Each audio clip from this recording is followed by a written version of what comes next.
petit déjeuner.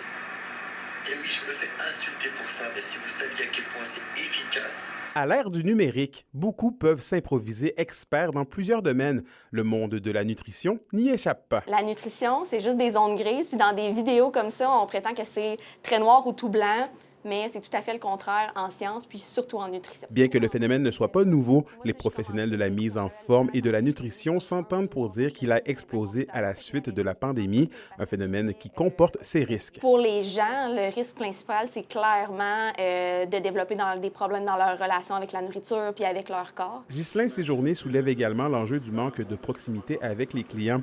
Face à la même problématique que les nutritionnistes, il considère que donner des conseils à travers un écran efface une partie importante du travail effectué en clinique ou en gym. Il faut que les gens fassent attention.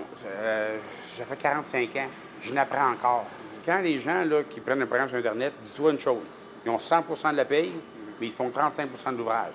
Le 65 c'est dans la salle avec la personne, la corriger. Mais comment repérer le vrai du faux? Mon premier drapeau rouge, c'est quand c'est trop tout noir ou blanc. Quand on dit cet aliment-là est néfaste ou au contraire, il faut manger cet aliment-là parce que si on n'en mange pas, on ne sera pas en santé.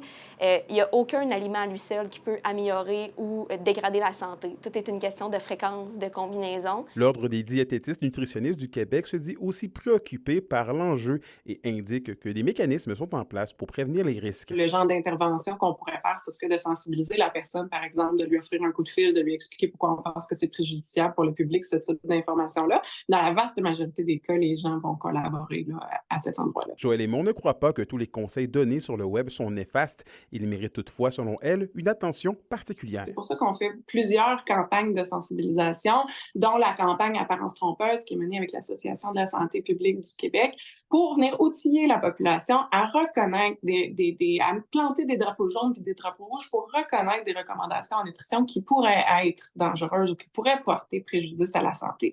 La nutrition, c'est pas une petite chose. Anthony Dallaire, pour RNC Nouvelles.